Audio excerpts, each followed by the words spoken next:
In Michigan, we find ourselves in Bay City, taking a look at their very own mall. Although there is debate on whether or not it should have had a mall, Bay City wound up getting two. Bay City Town Center, at this time, is the last mall standing, and it's only a matter of time before it falls too. Let's go for a walk, shall we?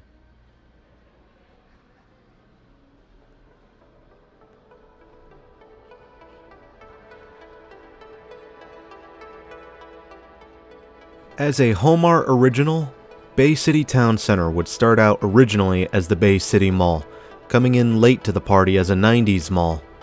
Target would open first in 1990, followed by the rest of the mall in 1991. Original anchors would include the aforementioned Target, as well as a Sears and Prangies, whom would be rebranded into Yonkers just a few years later. The mall would compete against Hampton Square Mall directly, and wound up stealing much of the older established mall's thunder. JCPenney would come into the picture in 1993 as the fourth anchor, having defected away from the Hampton Square Mall.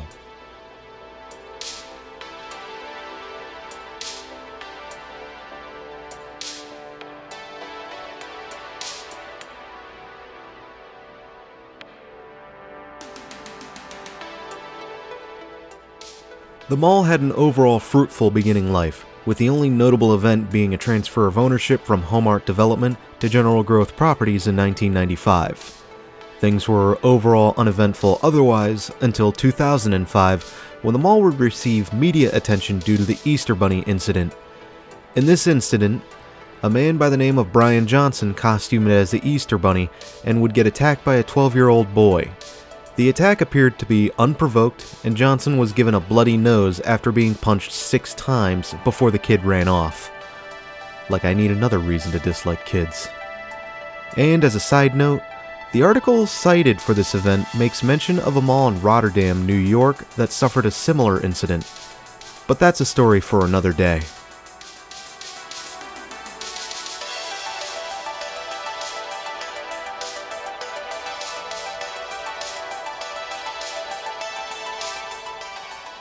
Although this mall is a little bit plain, I kinda like the way the center court is set up. Additionally, it's arguably the liveliest part of the mall, and I say arguably because it's hard to discern which part of the mall is alive and which parts are dead when everybody's kinda just scattered throughout.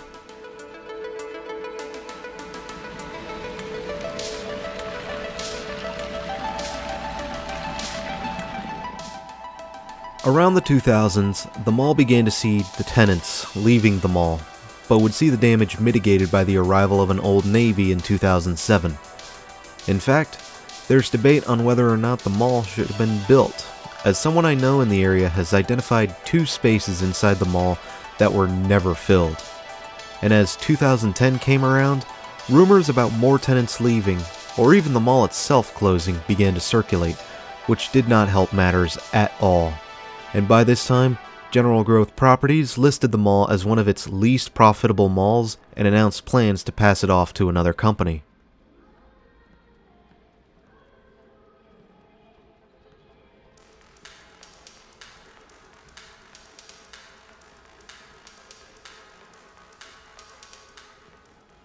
New owners were sought out, but their identity was remained anonymous. This unknown group would hire Cushman & Wakefield Incorporated to oversee the mall. In 2012, Planet Fitness would come to the mall just in time to see Old Navy flee the mall. And in 2013, Cushman & Wakefield would sell the mall off to a shell company under Lormax Stern and Wezada Investment. Apologies if I'm pronouncing that wrong. And this would cancel plans for a small renovation and a new sign for the mall. But that same year, Marshalls would come into the picture as well as Rue 21.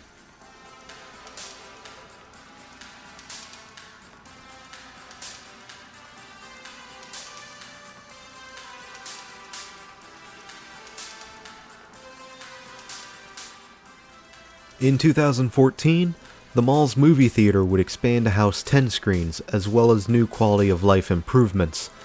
But this would be the last bit of good news for quite a while, as Sears announced they were closing, surprise surprise. Target would follow suit just a year later. In 2016, Yonkers saw an opportunity to open up a new furniture gallery as a secondary anchor in half of the former Sears space.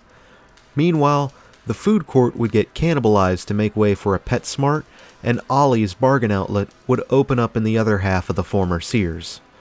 Around this same time, the mall would change its name from Bay City Mall to Bay City Town Center.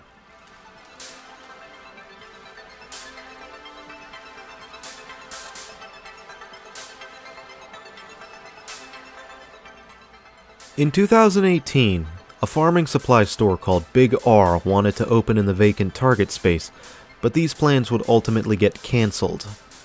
And in 2018, Yonkers' parent company, Bon-Ton, would liquidate all assets, and Yonkers would be forced to close both of its anchor spaces. Dunham Sports at least took the opportunity to take over the main Yonkers space and move away from inline space in the mall.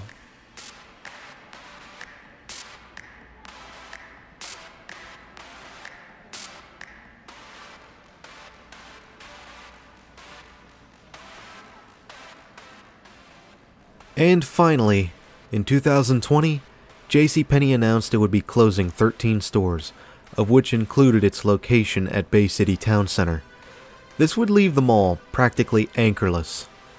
Yes, while 2 of the anchor pads are occupied, neither Ollie's nor Dunham's opens out into the mall.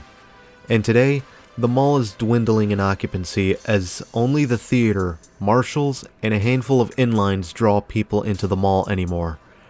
Perhaps Bay City Town Center's story is coming to a close soon.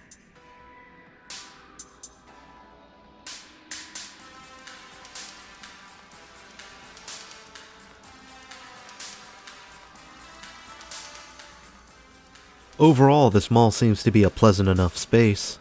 It's clean, it's well maintained, and while this mall could use a little more color, it's an aesthetically pleasing space to be in otherwise. I particularly like all those wall lights shining into the ceiling. But it's a shame to see all that wasted space. Like, I get it, malls aren't what they used to be anymore. You don't have to remind me in the comments every single video. But something's gotta be done with that space.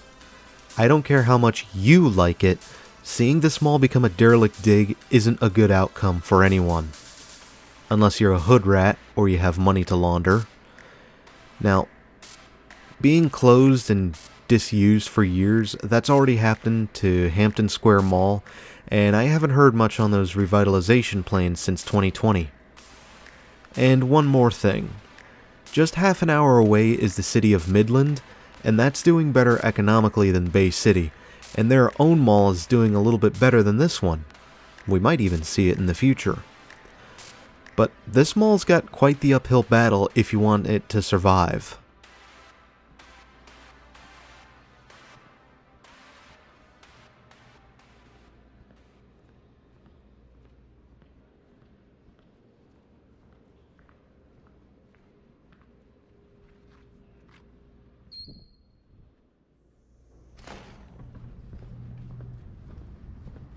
Thanks for having me, Bay City, Michigan. And until next time, this is Doomie Grunt wishing you and the Bay City Town Center farewell and good luck in this mad, mad, mad world.